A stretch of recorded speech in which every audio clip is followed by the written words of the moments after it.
بسم اللہ الرحمن الرحیم۔ بسم اللہ الرحمن الرحیم۔ معزز ناظرین کرام، آج کا ہمارا موضوع ہے سود خوری حدیث کی روشنی میں۔ تو آئیے چلتے ہیں سود خوری کے متعلق حدیث کا مطالعہ کرتے ہیں۔ بخاری و مسلم میں ارشاد نبوی صلی اللہ علیہ وسلم ہے، 7 ہلاکت خیز گناہوں سے بچو۔ صحابہ کرام رضی اللہ عنہم نے پوچھا، اے اللہ کے رسول صلی اللہ علیہ وسلم، وما ہن، وہ کون کون سے ہیں؟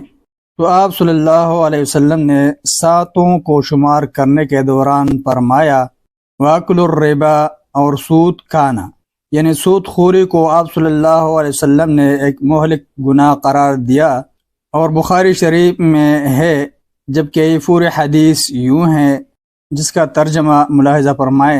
رسول اللہ صلی اللہ علیہ وسلم نے نقش گودنے اور گدوانے والی عورتوں، سود کھانے اور کھلانے والوں پر لعنت فرمائی، اور کتے کی قیمت اور فاحشہ عورت کی کمائی کھانے سے منع فرمایا، اور فوٹوگرافروں پر لعنت فرمائی۔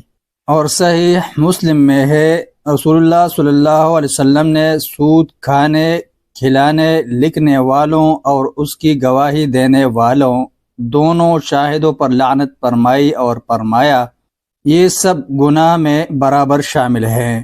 ان ارشادات میں تو لعنت کرنے کی نسبت نبی صلی اللہ علیہ وسلم کی طرف سے ہے، جبکہ ایک دوسری روایت میں ہے، اللہ تعالیٰ نے سود کھانے، کھلانے، گواہی دینے اور لکھنے والوں پر لعنت فرمائی ہے۔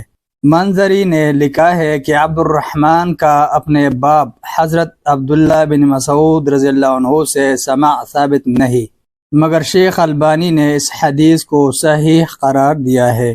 مستدرک حاکم میں ہے کہ نبی اکرم صلی اللہ علیہ وسلم نے سود خوری کو عذاب الہی کے نزول کا سبب قرار دیتے ہوئے فرمایا، جب کسی بستی میں سود خوری اور زناکاری عام ہو جاتی ہے تو وہ بزبان حال عذاب الہی کو آواز دیتے ہیں۔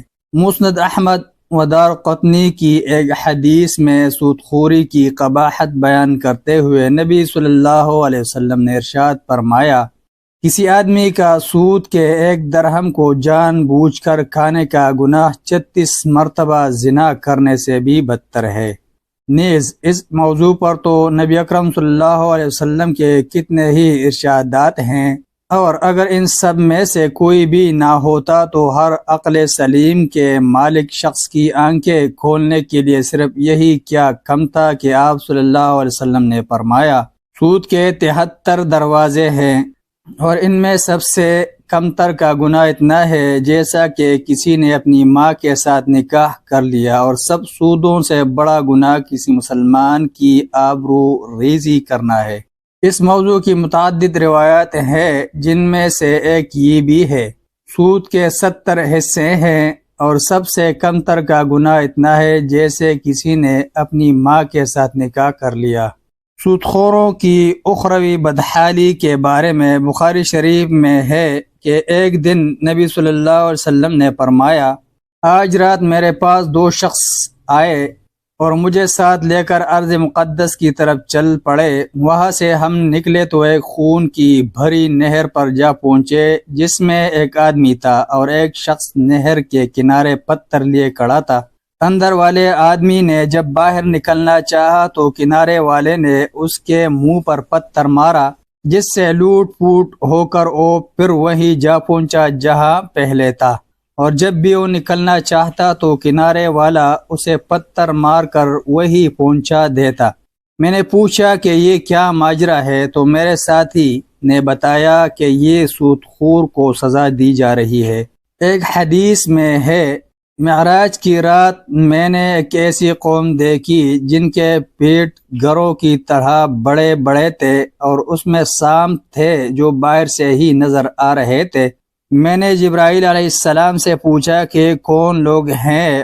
اس نے کہا یہ سود خور ہے۔ ایسے ہی سود کی مذمت کے بارے میں ارشاد نبوی صلی اللہ علیہ وسلم ہے، جس قوم میں سود عام ہو جائے وہ قحط سالی کا شکار ہو جائے گی۔ اور ایک حدیث میں فرمایا، قرب قیامت کو سود، زنا اور شراب عام ہو جائیں گے۔ اور ارشاد نبوی صلی اللہ علیہ وسلم ہے، 4 قسم کے لوگوں کے بارے میں اللہ نے اپنے آپ پر لازم کر رکھا ہے کہ انہیں جنت میں داخل نہیں کرے گا اور نہ انہیں اس کی نعمتیں چکھائے گا۔ شرابی، سود خور، ناحق یتیم کا مال کھانے والا اور والدین کا نافرمان۔ سود نہ صرف اسلام بلکہ اس سے پہلے آسمانی مذاہب میں بھی حرام رہا ہے۔ چنانچہ یہود کے عہد نامہ قدیم میں ہے، جب تیرا بھائی محتاج ہو تو اس کی مدد کر، اس سے فائدہ اور نفع طلب نہ کرو۔ اور عیسائی مذہب کے انجیل لوقا میں ہے، بھلائی کے کام کرو اور قرض دو، اس کی واپسی کا انتظار کیے بغیر، ایسی صورت میں تمہارا اجر بڑا ہوگا۔ لیکن افسوسناک بات یہ ہے کہ عہد نامہ قدیم میں تحریف کر کے اپنے بھائی کا مفہوم خاص طور سے یہودی لے لیا گیا ہے۔ چنانچہ سفر ثنیۃ الاشراع میں ہے، تو پردیسی کو سود پر قرض دے تو دے، پر اپنے بھائی کو سود پر قرض نہ دینا۔